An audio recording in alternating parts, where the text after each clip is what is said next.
হরে কৃষ্ণ শ্রোতা বন্ধুগণ, জানা অজানাতে আপনাদের সকলকে সুস্বাগতম। বন্ধুগণ, আজকের এই ভিডিওতে গোপাল ভাঁড়ের একটি বুদ্ধির কাহিনী আপনাদের শোনাবো। যারা গোপাল ভাঁড়ের বিষয়ে জানেন না তাদের জানাই যে কৃষ্ণনগরের মহারাজা কৃষ্ণচন্দ্র রায়, তার অনেক সভাসদ ছিলেন। তার মধ্যে দুটি নাম খুব উল্লেখযোগ্য। তা হলো, একজন হলো গোপাল ভাঁড়, সে ছিল রাজ দরবারের ভাঁড়। সে ছিল মহারাজের খুব প্রিয়, কারণ গোপাল ভাঁড়ের দেশপ্রেম অপরিসীম এবং মহারাজকে খুবই শ্রদ্ধা করত। সাথে সাথে গোপাল ভাঁড় ছিল ভীষণ সৎ।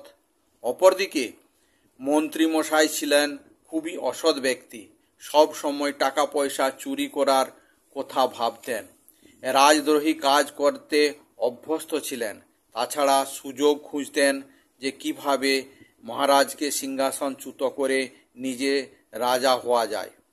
আর এরকম ঘটনা অনেকবারই ঘটেছে, তাই রাজ্যের অধিকাংশ লোক এসব ব্যাপারে ভালোভাবে জানতেন। এবার আসি আজকের কাহিনীতে। একদিন মুর্শিদাবাদের বাদশাহ নবাব বাহাদুরের একটি চিঠি এসে পৌঁছায় মহারাজ কৃষ্ণচন্দ্রের দরবারে। চিঠি পড়ে বোঝা গেল যে নবাব বাহাদুর বকেয়া 10,000 টাকার খাজনা 7 দিনের মধ্যে শোধ দেওয়ার আদেশনামা পাঠিয়েছেন। না দিলে মহারাজকে ক্ষমতাচ্যুত করবেন মুর্শিদাবাদের নবাব বাহাদুর। কিন্তু রাজা কৃষ্ণচন্দ্রের রাজকোষের অবস্থা খুব একটা ভালো ছিল না। তাই সকল সভাসদদের ডেকে ব্যাপারটা আলোচনা করলে মহারাজ কৃষ্ণচন্দ্র যে কিভাবে 10,000 টাকা বকেয়া খাজনা 7 দিনের মধ্যে বন্দোবস্ত করা যায় এ নিয়ে আলোচনা করলেন। যখন সকল সভাসদরা কোনো উপায় বের করতে পারলেন না, তখন মহারাজ বললেন, গোপাল, তুমি এর কিছু একটা ব্যবস্থা করো। কেননা রাজ্যে যখনই কোনো বিপদ আপদ এসেছে, তুমি তা সমস্যার সমাধান করেছো, তাই তুমি একমাত্র পারবে এর সমাধান করতে। গোপাল উত্তর দিল, মহারাজ, আমাকে একদিন ভাবতে সময় দিন। আর মহারাজ তাতেই রাজি হয়ে গেলেন। পরের দিন গোপাল ভাঁড় সভাতে এসে জানালো, মহারাজ, আর 4 দিন পরই বড়দিন আসছে।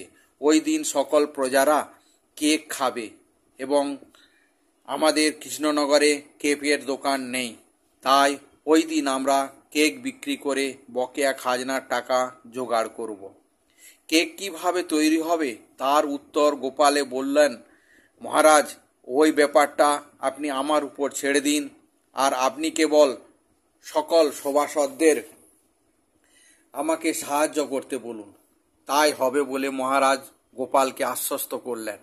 তারপর গোপাল ভাঁড় মহারাজের কাছে অর্থ নিয়ে কেক তৈরির সামগ্রী কিনতে চলে গেলেন। পরের দিন সকল সভাসদরা মিলে কেক তৈরি করতে গোপালকে সাহায্য করতে লাগলেন। গোপালের কাছে কেক তৈরির একটা মেশিন ছিল, সেটার দ্বারা খুব তাড়াতাড়ি সুস্বাদু কেক তৈরি করতে শুরু করলো। এইভাবে গোপালের বুদ্ধি দিয়ে প্রচুর কেক তৈরি করা হলো বড়দিনে বিক্রি করার জন্য। এদিকে দুষ্টু মন্ত্রী অসুস্থতার অজুহাতে মুর্শিদাবাদে নবাবকে সমস্ত খবর পৌঁছে দিলেন এবং বললেন, গোপালের কেক বিক্রির প্ল্যান যদি সফল হয় তাহলে আপনার প্ল্যান ফেল হয়ে যাবে নবাব বাহাদুর, অর্থাৎ মহারাজ কৃষ্ণচন্দ্রকে গদিচ্যুত অর্থাৎ সিংহাসনচ্যুত করতে আপনি পারবেন না। তখন নবাব বাহাদুর ও তার মন্ত্রী মিলে মনস্থির করলেন যে বড়দিনে কৃষ্ণনগরে তারাও একটি কেকের দোকান খুলবে এবং রাজা কৃষ্ণচন্দ্রের সাথে পাল্লা দিয়ে তাদের প্ল্যান ভেস্ত করবে। কৃষ্ণচন্দ্র ও গোপাল ভাঁড়ের বকেয়া খাজনার টাকা জোগাড় করার প্ল্যান ফেল হয়ে যাবে। দেখা গেল বড়দিনের সকালে গোপালের কেকের দোকান খুলল, কিন্তু দেখা গেল তাদের আগেই নবাব বাহাদুরের কেকের দোকান খুলেছে, যেখানে উপস্থিত আছে নবাব বাহাদুর নিজে এবং তার মন্ত্রী উজির।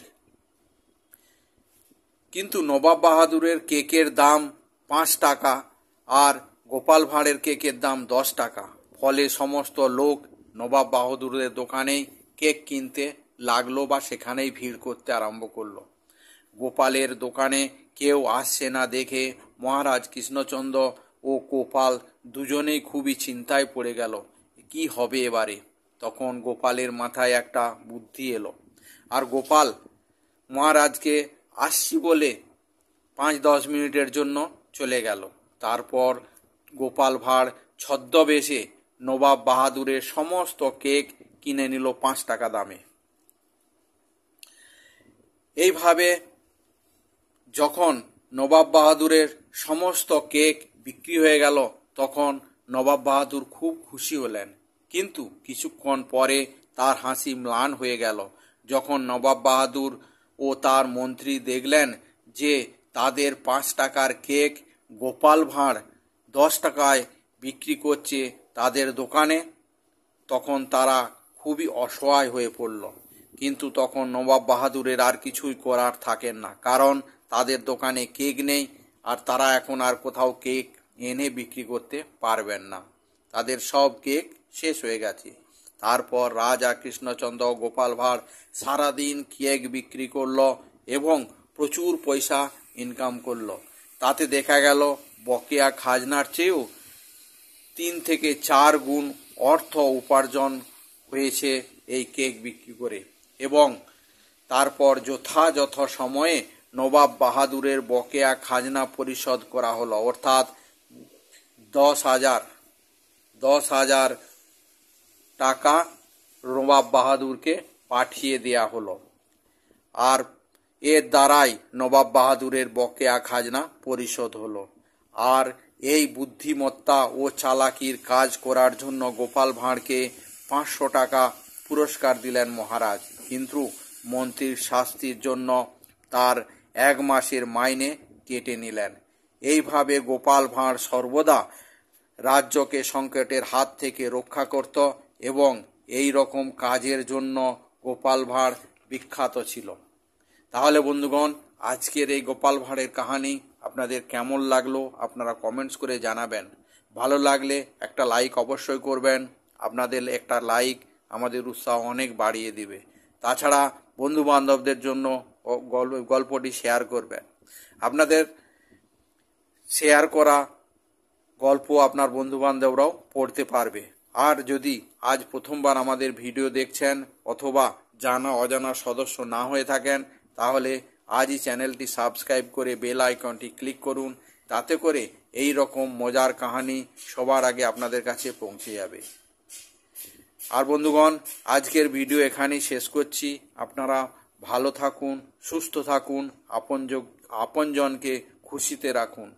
জয় হিন্দ, জয় ভারত।